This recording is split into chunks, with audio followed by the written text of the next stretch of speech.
क्या आपको कभी आपकी मदर ने कहा है कि आप अपने गीले हाथों से स्विच को टच मत करिए? या कभी आपने किसी को करंट लगते हुए देखा है? आपने कार तो देखी होगी, बड़ी चमकती हुई आपने अपने घर में टंकी भी देखी होगी। ये सब चीज़ें, बहुत सारी चीज़ें इनमें से उतनी चमकदार नहीं होती हैं। चमकदार उन्हें दिखाया जाता है, और उसके लिए क्या किया जाता है ये आप इस चैप्टर में पढ़ेंगे। करंट क्या होता है, क्यों लगता है करंट, किस किस चीज़ से करंट लगता है, ये ही इस चैप्टर में सारी इंफॉर्मेशन दी गई है।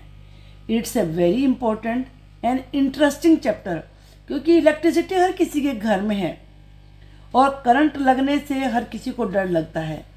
तो कैसे बचें और किन चीज़ों से करंट लग सकता है, ये आप जानकारी इस चैप्टर में प्राप्त करेंगे। तो जो भी हमने इसमें की पॉइंट्स डिस्कस किए हैं, they are introduction, good conductor, bad conductor, electrolyte क्या होता है, मैग्नेटिक इफेक्ट ऑफ करंट, और या इलेक्ट्रोप्लेटिंग। Let us start. चलिए, इंट्रोडक्शन में हम पहले तो यही देख लेते हैं, materials which allow electric current to pass through them. वो मटेरियल जिनमें से इलेक्ट्रिक करंट पास होता है उन्हें कहते हैं गुड कंडक्टर ऑफ इलेक्ट्रिसिटी। उन्हें गुड, कि वो इलेक्ट्रिसिटी करंट को अच्छे तरीके से कंडक्ट कर रहे हैं, उनमें से जो इलेक्ट्रिक करंट है वो पास हो रहा है।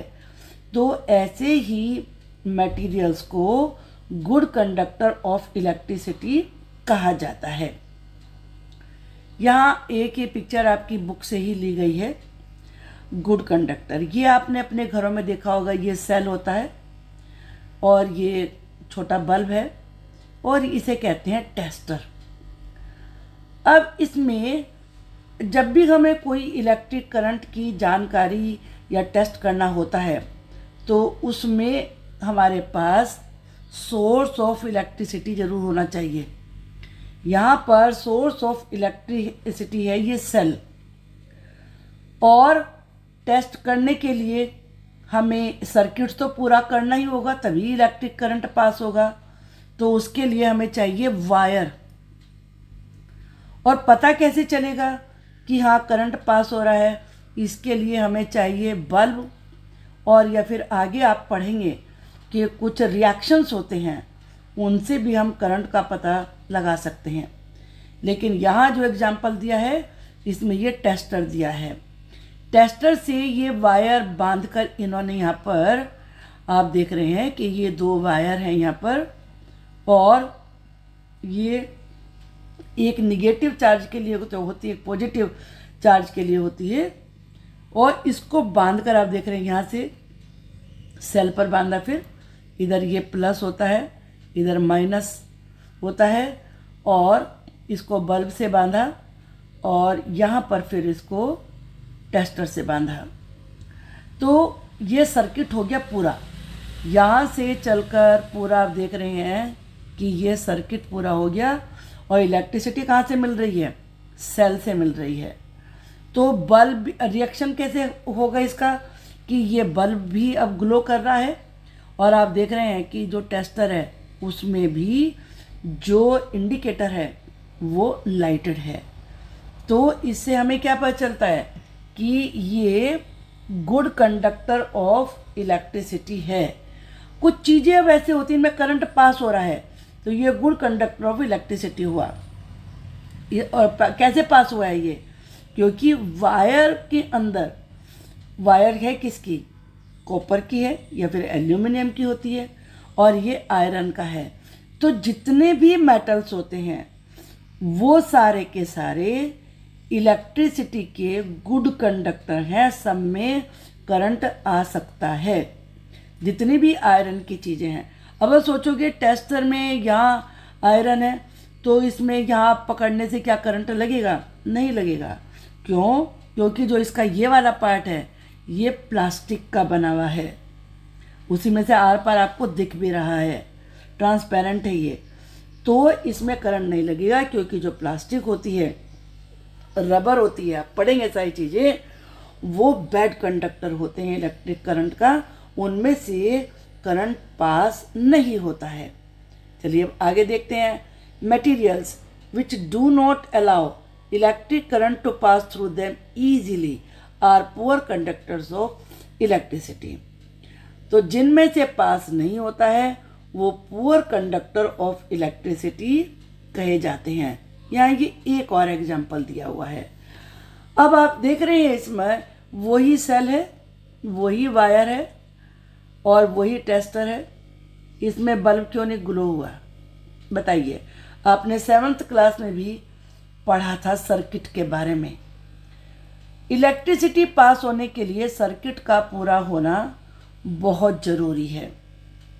सर्किट इसमें कैसे पूरा होगा? आप देख रहे हैं उसमें भी तो टेस्टर में बंधा हुआ था, लेकिन उसमें यहाँ था, ये आयरन का है, तो इलेक्ट्रिसिटी इसमें से करंट पास हो रहा था, लेकिन अब इन्होंने इसको यहाँ नहीं टाई किया, इसको इन्होंने प्लास्टिक के ऊपर बांधा है, और जो प्लास्टिक होती है that is a bad conductor of electricity, इसमें से करंट पास ही नहीं होगा। तो जब करंट पास नहीं होगा तो इस वाले वायर से यहाँ पहुँचेगा कैसे? तो ये ब्रेक हो गया सर्किट, तो इसीलिए बल्ब ग्लो नहीं किया है। Metals such as copper, aluminium conduct electricity, whereas materials such as rubber, plastic, wood do not conduct electricity. ये बैड कंडक्टर ऑफ इलेक्ट्रिसिटी हैं। लेकिन ये आप याद रखिए वुड के बारे में, अगर वुड वेट है, गीली है, तो उसमें गीली में क्या होगा? वाटर होगा, और जो वाटर होता है वो इलेक्ट्रिसिटी का गुड कंडक्टर है, तो तब करंट लग सकता है। और रबर और प्लास्टिक ये बैड कंडक्टर है, और जो कॉपर और एल्यूमिनियम है, इसीलिए ज़्यादातर वायर होती हैं तो एल्यूमिनियम की होती हैं या कॉपर की होती हैं, क्योंकि उनमें इलेक्ट्रिक करंट पास हो सकता है। अब यहाँ पर कुछ और भी चीज़ें दी गई हैं। पहले हम गुड कंडक्टर देखते हैं। गुड कंडक्टर में लेमन जूस, नींबू का जो जूस होता है, vinegar, acid solutions, basic solutions या सॉल्टी वाटर। अगर वाटर में सॉल्ट मिला हुआ है तो उसमें से करंट पास होगा। जो डिस्टिल्ड वाटर होता है उसमें से पास नहीं होता, क्योंकि उसमें इम्प्योरिटीज़ नहीं होती हैं। अब जो पुअर कंडक्टर है वो है कोल तार, कोल तार में से करंट पास नहीं होगा। Distilled water, Honey, vegetable oil और कैरोसिन, ये poor conductor of electric current हैं।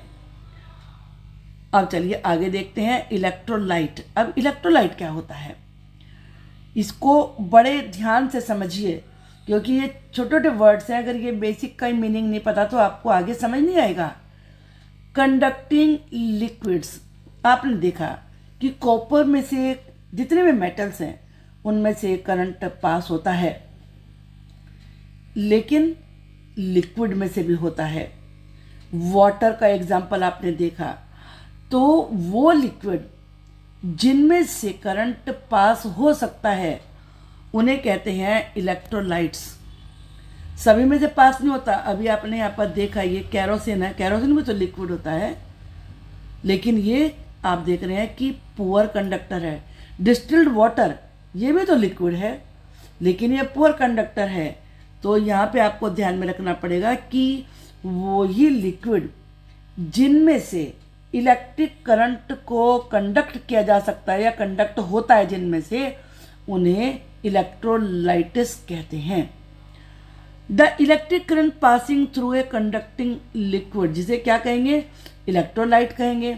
कॉजेज केमिकल रिएक्शन, और जो उसे करने के बाद केमिकल रिएक्शन होता है।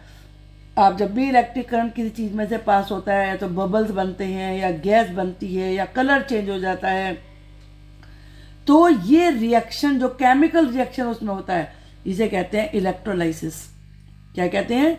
इलेक्ट्रोलाइसिस। दोनों याद रखिए, लिक्विड जिसमें से करंट पास हो रहा है वो इलेक्ट्रोलाइट, और इलेक्ट्रोलाइट के में जो इलेक्ट्रिक करंट पास हो रहा है उससे जो रिएक्शन होगी उसे कहते हैं इलेक्ट्रोलाइसिस। अब यहाँ पर एक ये एग्जाम्पल इसमें दिया गया है, यहाँ पर पासिंग करंट थ्रू वाटर। अब ये कंटेनर है, इसमें ये वाटर लिया, इसमें आपने दो भाई सोर्स ऑफ इलेक्ट्रिक करंट तो होना चाहिए ना, तो दो सेल आपने लिखे, इनकी मेटल की कैप होनी चाहिए, इन पे वायर आपने बनाया और सर्किट को पूरा किया। सर्किट पूरा होगा तभी इलेक्ट्रिक करंट पास होगा। तो आप देख रहे हैं कि ये कार्बन की रोड है, इन्हें कार्बन रोड ये किस में से मिल जाती है आपको, कोई भी जो सेल होता है उसके अंदर कार्बन की रोड होती है अंदर, जब वो ख़राब हो जाता है उसमें से आप निकाल सकते हैं, उसे क्लीन कर सकते हैं। ये मेटल कैप है और ये वाटर है। तो जैसे ही आप इस सर्किट को यहाँ से पूरा करेंगे तो अब ये दोनों तो अलग अलग है ना, गैप है दोनों में, लेकिन करंट इधर से इधर जाएगा। कैसे जाएगा? वो वाटर कैरी करेगा, वाटर कंडक्ट करेगा उसको। A chemical reaction takes place when electric current passes through a conducting solution. Chemical reaction तभी होता है जब कंडक्टिंग सॉल्यूशन होना चाहिए, वाटर हो या लेमन जूस हो या सॉल्टी वाटर हो, उसमें सॉल्ट मिला हुआ होना चाहिए। अभी आपने देखा केरोसिन है, तो इनमें से जब इलेक्ट्रिक करंट पास होगा तो क्या होगा? तब केमिकल रिएक्शन होगा। ये केमिकल रिएक्शन बबल्स के रूप में हो सकता है, गैस के रूप में हो सकता है, कलर चेंज के रूप में हो सकता है। अब यह है मैग्नेटिक इफेक्ट ऑफ करंट। इस एक्सपेरिमेंट को करने के लिए आपकी बुक में भी आपने ये पढ़ेंगे आप इसको, कि आपने कोई भी मैच बॉक्स लिया, उसके अंदर आप ये इसके आप लपेट देंगे अच्छे तरीके से, और इसको फिर ये बनाकर ये सर्किट पूरा करेंगे। तो जैसे ही इसमें से इलेक्ट्रिक करंट पास होगा इसमें, तो जो ये नीडल है ये मूव करेगी मैग्नेटिक इफेक्ट की वजह से। द बल्ब विल ग्लो और the magnetic needle will show deflection, हटेगी, वो डिफ्लेक्शन का मतलब हटेगी। If the liquid in the beaker is a good conductor of electricity, जो उसमें लिक्विड आपने डाला है अगर वो गुड कंडक्टर, मतलब डिस्टिल वाटर डाला तो उसमें तो नहीं करंट पास होगा, लेकिन सॉल्टी वाटर डाला, लेमन जूस डाला, उसमें तो पास होगा। तो तब जो नीडल है मैग्नेटिक नीडल वो भी हिलेगी, और बल्ब उसमें आपने सर्किट में लगा रखा है तो वो भी ग्लो करेगा।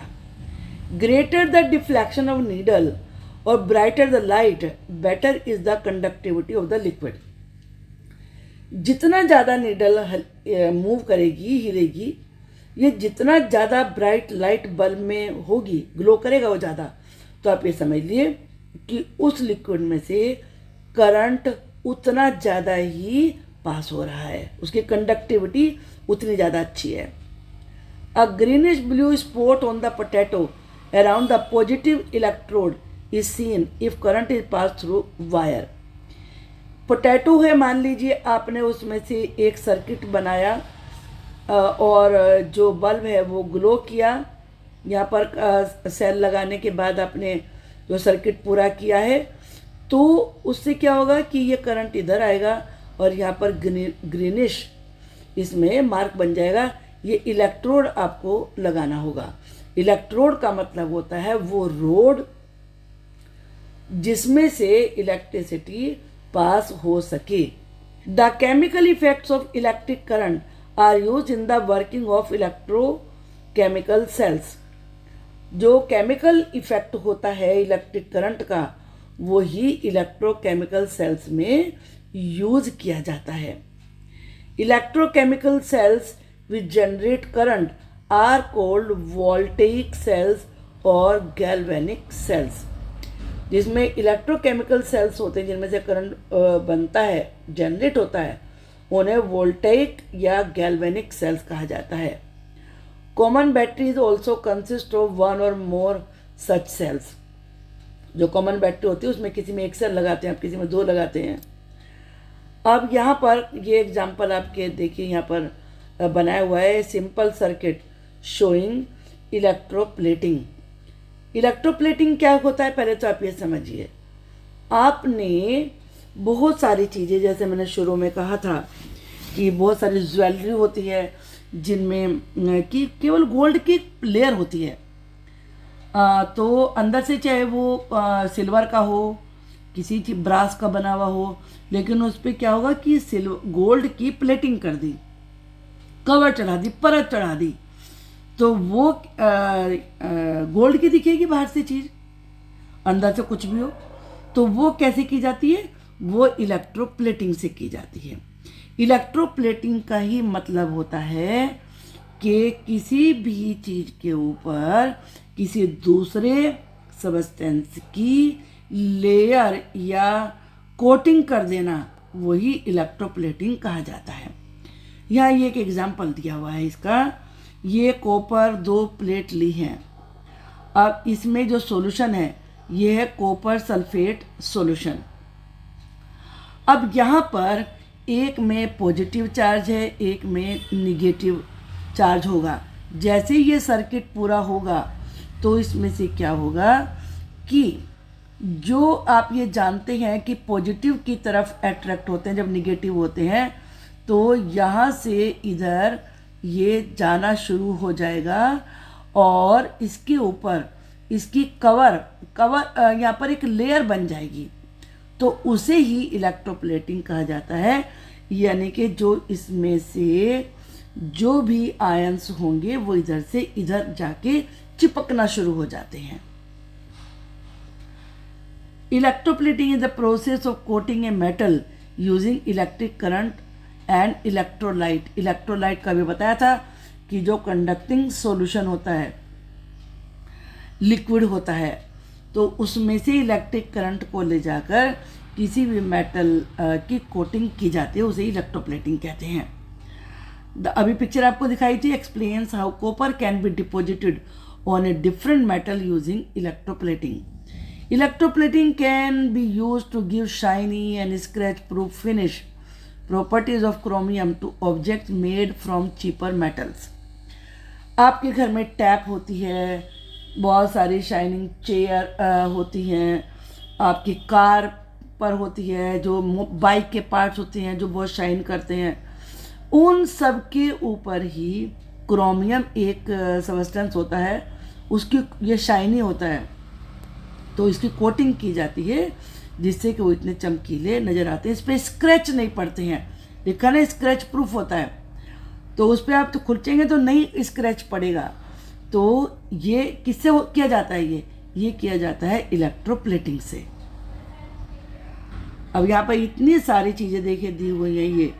ये बहुत सारे आपके इस बाइसिकल है, हैंडल कितना शाइनी होता है, ये एंटीक पीसीज होते हैं, और ये कार है, तो और ये घर में बहुत सारे ऐसे जो कॉस्टली शाइनिंग यूटेंसिल्स होते हैं, बर्तन होते हैं, क्रोकरी होती है, तो इन सब पे ये इलेक्ट्रोप्लेटिंग की जाती है, तभी ये शाइनी होते हैं। तो some electroplated objects. A coating of zinc is deposited on iron to protect it from formation of rust. आप जानते हैं कि आयरन के ऊपर ना रस्ट लग जाता है, जंग लग जाता है, तो उसके ऊपर किसकी कोटिंग की जाती है? जिंक की जाती है। कोई गेट है तो उसके ऊपर जिंक की कोटिंग की होगी, आयरन का बना हुआ होगा, तो उस पर रस्ट नहीं आएगा, जिससे उसकी लाइफ बढ़ जाती है। तो ये होता कैसे है? ये होता है केवल इलेक्ट्रोप्लेटिंग से। तो आई होप कि आपको ये सारी चीज़ें अच्छे से समझ में आ गई होंगी, और आगे मैं इसके क्वेश्चन आंसर की वीडियो बनाऊंगी, उसको भी आप देखना मत भूलिए। And please subscribe the channel, like and share the video and drop a comment if you like the video. Thank you.